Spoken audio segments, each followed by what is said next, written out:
Vivian और अविनाश से ज्यादा शातिर तो ईशा निकली, क्योंकि सरेआम झूठ का पर्दाफाश हो गया है। सौरभ ने पोल खोल दिए सबके सामने। 5 सबूत भी दूंगा जो साबित करते हैं दोस्त कि ईशा ज्यादा खतरनाक है। बिग बॉस 18 इस वक्त घर थोड़ा सा कंट्रोवर्शियल हो गया। सबके असली चेहरे सामने नजर आ रहे हैं और कुछ रिश्ते ऐसा लग रहा है टूट जाएंगे। अब ईशा, एलिस, अविनाश, विवियन इन चारों की जोड़ी थी। एलिस घर से बेघर हो चुकी है, तो फिर अब ये 3 बचे हैं। लेकिन लोग कहते हैं कि विवियन ज्यादा चालाक है, अविनाश कनिंग है। लेकिन इन सब से इतर अगर मैं आपसे कहूं कि एक्चुअल में इन तीनों में सबसे ज्यादा शातिर ईशा है, तो आपको शायद हैरानी हो सकती है। ईशा घर में अविनाश मिश्रा और विवियन डिसाना को अपना सबसे खास बताती हैं। वो कहती हैं कि दोनों ही उनकी प्रायोरिटी है, लेकिन मास्टरमाइंड बनने में वो उन दोनों से 4 कदम आगे हैं। सौरभ ने खुद उनकी पोल खोली थी। चलिए पहले आपको बताता हूं सबसे पहले क्या प्रायोरिटी है। ईशा कहती हैं कि उनकी प्रायोरिटी दोस्त है।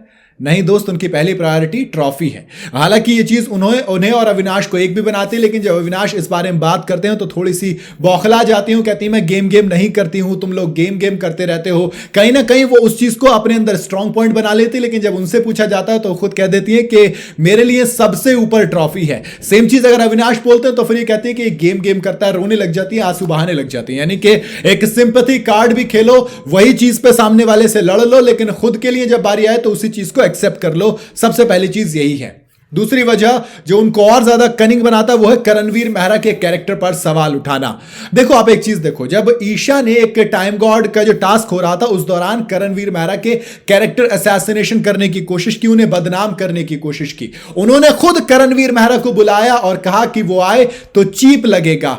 और अब ईशा ने बाहर जाकर नैरेटिव क्या सेट किया अविनाश और उसके सामने कि करण ने मुझे बुलाया था। सौरभ द्विवेदी ने सामने रखकर बोला आपने वहां जाकर ये वाली बात बोली, जबकि आपने करण को बुलाया था, करण ने आपको नहीं बुलाया था। तो ये झूठ की पर्दाफाश हुआ और फिर लोगों ने बहुत गरियाया था। ईशा को सोशल मीडिया पर फिर एक बार से गाली पड़ रही है। तीसरी वजह, विवियन और अविनाश को अपने इशारों पर नचा रही हैं। जिस वक्त ईशा टाइम गॉड बनी थी उस दौरान सबको लगा कि अविनाश और विवियन और तेजिंदर की मौज आ जाएगी, लेकिन पूरे तरीके से घर को मैनेज करना उन्होंने प्रॉपर। जब टाइम गॉड बनी तो खुद को पूरा गॉड समझ लिया। अविनाश और विवियन को अपने इशारों पर नचाया। इवन जब विवियन टाइम गॉड थे तब भी ईशा बड़ी चालाकी से सबको मैनिपुलेट करके अपने हिसाब से काम करवा रही थी। चौथी वजह यही है, मैनिपुलेशन में माहिर है।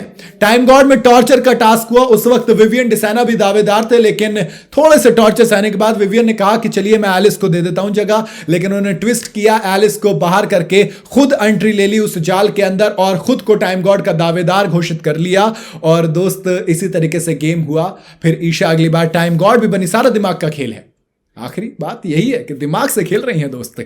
ईशा बहुत आसानी से समझ चुकी है कि अविनाश थोड़ा सा ईगोइस्टिक है और उनके लिए क्या फील करता है ना। अब उस चीज का फायदा उठाना कैसे होता है खूब अच्छे से जानती हैं। सेम चीज विद रजत दलाल। रजत दलाल को होता है ना, गेट में डाल दिया कि तुमने मुझे धोखा दिया, और उसके बाद से रजत दलाल से जो चाहे वो करवा रही, चाहे टाइम गॉड के टास्क में अपने लिए फेवर करवाना हो या फिर पूरे समीकरण बिठाना हो। तो ईशा को कहीं ना कहीं मैनिपुलेट करना आता है, बहुत अच्छे से दिमाग से खेल रही है, दोस्तों का इस्तेमाल करना जानती हैं, कैरेक्टर को उछालना जानती हैं, लेकिन उस सबसे बच निकलना भी जानती है। और यही एक चीज है जो ईशा को अविनाश और विवियन से ज्यादा शातिर बनाता है। बाकी आपकी अपनी क्या राय मुझे कमेंट में जरूर बताइएगा। वीडियो अगर आपको पसंद आई हो तो इसे लाइक और शेयर जरूर करें और जाते जाते चैनल को फॉलो और सब्सक्राइब जरूर करते जाइएगा।